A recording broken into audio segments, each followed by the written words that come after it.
গাজায় ইসরায়েলি বর্বরতার বিরুদ্ধে রাজধানীর সোহরাওয়ার্দী উদ্যানে মার্চ ফর গাজা কর্মসূচি জনসমুদ্রে পরিণত হয়। কয়েক লাখ মানুষের এই গণজামায়াত সোহরাওয়ার্দী উদ্যান ছাড়িয়ে আশেপাশের সড়ক কানায় কানায় পরিপূর্ণ হয়ে যায়। এদিন ঢাকা পরিণত হয় মিছিলের নগরীতে। বিশাল এই জমায়েত থেকে মার্চ ফর গাজার ঘোষণাপত্র পাঠ করা হয়। এতে গণহত্যার বিচার এবং মুসলিম বিশ্বকে ইসরায়েলের সঙ্গে সকল সম্পর্ক ছিন্ন করার আহ্বান জানানো হয়। এ সময় স্বাধীন ফিলিস্তিনি রাষ্ট্র প্রতিষ্ঠার দাবির পাশাপাশি ইসরায়েলের বিরুদ্ধে বাংলাদেশ সরকারের অবস্থান পরিষ্কার করার দাবি জানানো হয়। ফিলিস্তিনে ইসরায়েলি বর্বরতায় যখন নিশ্চুপ গোটা বিশ্বের মুসলিম রাষ্ট্রগুলো, তখন বাংলাদেশ জানিয়ে দিল রুখে দাঁড়াতে হবে এই আগ্রাসনের বিরুদ্ধে। ফিলিস্তিন ফিলিস্তিন, আল কুদুস আল কুদুস, ফিলিস্তিন ফিলিস্তিন। গাজার হাজার হাজার শহীদ ও নারী শিশুদের জন্য হৃদয়ে যেন রক্তক্ষরণ হচ্ছে বাংলার মুসলমান ও শান্তিপ্রিয় মানুষের। ঢাকার মার্চ ফর গাজা কর্মসূচিতে অংশ নেয় লাখ লাখ মানুষ। বলা হচ্ছে ইসরায়েলের বিরুদ্ধে দেশের ইতিহাসের অন্যতম এই গণজমায়েত। স্পষ্ট বার্তা আসে, গাজা উইল বি ফ্রি। اليوم نحن نشاهد في فلسطين أن إسرائيل تهجم في هذه الأيام وفي الأيام القادمة على الإسرائيليين المظلومين منذ 70 عاما أو أكثر من ذلك। যে জমায়েতের শুরু হয় সকাল থেকেই, দুপুর না হতেই সোহরাওয়ার্দী উদ্যানের এই গণজমায়েত ছড়িয়ে পড়ে Ramna park, press club Paltan, Shahbag, Bangla motor সহ পুরো ঢাকা শহরে। রাজপথ থেকেই ফিলিস্তিনিদের জন্য সংহতি জানিয়েছেন কয়েক লাখ মানুষ।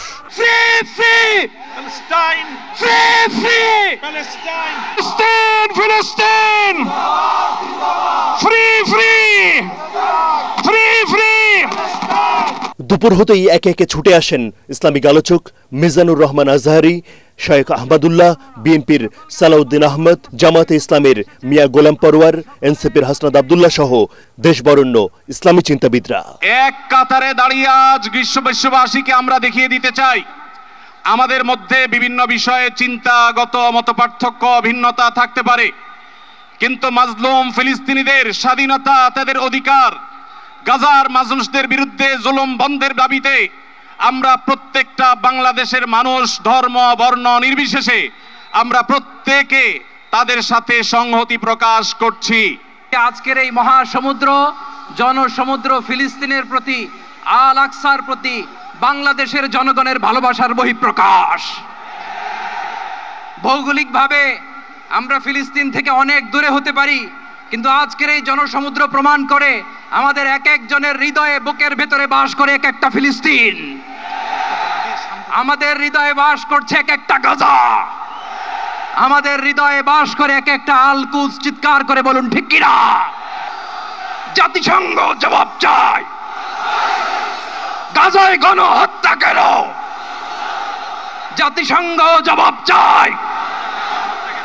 বিকেলে মার্চ ফর গাজা কর্মসূচিতে ঘোষণাপত্র পাঠ করেন সাংবাদিক মাহমুদুর রহমান। এই বিশ্ব ব্যবস্থা দখলদার ইসরায়েলকে প্রশ্নবিদ্ধ না করে বরং রক্ষা করার প্রতিযোগিতায় নেমেছে, সেহেতু আমরা জাতিসংঘ ও আন্তর্জাতিক সম্প্রদায়ের প্রতি জোরালো দাবি জানাচ্ছি। এক, জায়নবাদী ইসরায়েলের গণহত্যার বিচার আন্তর্জাতিক আদালতে নিশ্চিত করতে হবে। দুই, যুদ্ধবিরতি নয়, গণহত্যা বন্ধে কার্যকর ও সম্মিলিত পদক্ষেপ গ্রহণ করতে হবে। ইসরায়েলের সাথে অর্থনৈতিক, সামরিক ও কূটনৈতিক সকল সম্পর্ক অবিলম্বে ছিন্ন করতে হবে। দুই, জায়নবাদী রাষ্ট্রের বিরুদ্ধে বাণিজ্যিক অবরোধ ও নিষেধাজ্ঞা আরোপ করতে হবে। ইয়া আল্লাহ, আপনি মেহেরবানি করে এই প্রতিবাদ মিছিলকে কবুল করেন। সবশেষে ফিলিস্তিনের নির্যাতিত নিপীড়িত মানুষের জন্য মহান সৃষ্টিকর্তার দরবারে ফরিয়াদ করেন সবাই। এই সোহরাওয়ার্দী উদ্যানের লাখ লাখ মানুষের জমায়েত থেকে স্পষ্ট করে বার্তা দিচ্ছে বাংলাদেশের ধর্মপ্রাণ মুসলমানরা, ইসরায়েলের যে বর্বরতা, নিষ্ঠুরতা, এসব আর সহ্য করা হবে না। গোটা বিশ্বের 57টি সংখ্যাগরিষ্ঠ মুসলিম দেশ সহ যারা মানবিক, যাদের মধ্যে শান্তিপ্রিয় মনোভাব রয়েছে, তারা আর কেউ সহ্য করবে না। দেশে কিংবা বিশ্বের বিভিন্ন স্থানে এমন জমায়েত হচ্ছে, আওয়াজ উঠছে ইসরায়েলের বিরুদ্ধে, ফিলিস্তিনিদের পক্ষে। সবাই স্পষ্টভাবে বলছেন ইনশাআল্লাহ শান্তি আসবেই, ইসলামের বিজয় হবে এই জমায়েতে, এই আওয়াজে। রাজধানী ঢাকা যেন আজ হয়ে উঠেছে ফিলিস্তিনের প্রতিচ্ছবি। ধর্ম বর্ণ নির্বিশেষে সকল শ্রেণী পেশার মানুষের অংশগ্রহণে দিনভর সোহরাওয়ার্দী উদ্যান ছাড়িয়ে আশেপাশের এলাকা পরিণত হয় জনসমুদ্রে। রোদে পুড়ে ঘামে ভিজে গলা ফাটিয়ে সকলের কণ্ঠে এক সুর, তুমি কে আমি কে, ফিলিস্তিন ফিলিস্তিন। মার্চ ফর গাজায় এসে তারা বলছেন সুযোগ পেলে যুদ্ধ যেতেও প্রস্তুত তারা। গাজায় ইসরায়েলি বাহিনীর নির্বিচার গণহত্যা আর বর্বরতার বিরুদ্ধে ক্ষোভে ফুঁসে উঠেছে বাংলাদেশ। 56,000 বর্গমাইলের প্রতিটি মানুষ যেন কাঁদে ফিলিস্তিনের নিপীড়িত মানুষের জন্য। তাই তো যেভাবে পেরেছেন ছুটে এসেছেন মার্চ ফর গাজা কর্মসূচি সফল করতে। ঐতিহাসিক সোহরাওয়ার্দী উদ্যান এবং এর আশেপাশের এলাকাগুলো পরিণত হয় জনসমুদ্রে। সকাল থেকেই রাজধানীর বিভিন্ন স্থান থেকে মিছিল নিয়ে সোহরাওয়ার্দী উদ্যানে আসে মানুষ। মিছিলগুলো শাহবাগ, নীলক্ষেত, দোয়েল চত্বর, মৎস্য ভবন দিয়ে উদ্যানে এসে মিলিত হয়। যারা বিশ্বে মুসলমানদের বিরুদ্ধে নির্যাতন করে তাদের বিরুদ্ধে আজকে ঐক্যবদ্ধ একটি ঘোষণা হচ্ছে, বাংলাদেশ আর কখনো তাদের পাশে থাকবে না। আমাদের যে মুসলিম ভাই বোনদেরকে মারা হচ্ছে, হইতে পারে এর থেকে আমাদের থেকে অনেক দূরে, কিন্তু ওই রক্তক্ষরণ আমাদের হৃদয় হচ্ছে। বাংলাদেশ বিশ্ব সহ আমরা রাস্তায় নেমে দেখাই যে আমরা পারি। গাজা যে গণহত্যা চলতেছে, এই গণহত্যাটাকে আমরা সবাই যেন একসাথে প্রতিহত করতে পারি। ছোট ছোট বাচ্চা সবাইকে মারছে, তার জন্য এইখানে আসলাম। সমাবেশে অংশগ্রহণকারীদের মধ্যে অভিনব কায়দায় প্রতিবাদ জানান কেউ কেউ। সকলের দাবি এক, গণহত্যা বন্ধ করো, ফিলিস্তিনকে স্বাধীন করো।